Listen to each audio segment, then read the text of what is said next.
Welcome back to our channel. In today's video, we'll show you how to allow everybody to see your bio in Telegram on your PC. So, let's get started. First, open the Telegram app on your PC. Make sure you have it installed and logged in.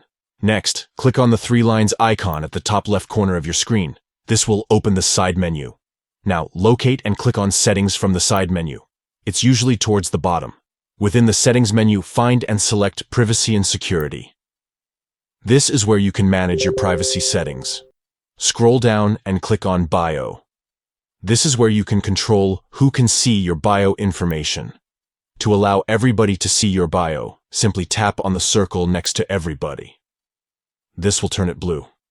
Finally, click on Save to apply the changes and update your privacy settings. And there you have it. Now, everybody who has your number can see your bio information. That's all for today's tutorial on how to allow everybody to see your bio in Telegram on your PC. If you found this video helpful, please give it a thumbs up and subscribe to our channel for more useful tutorials. Thank you for watching.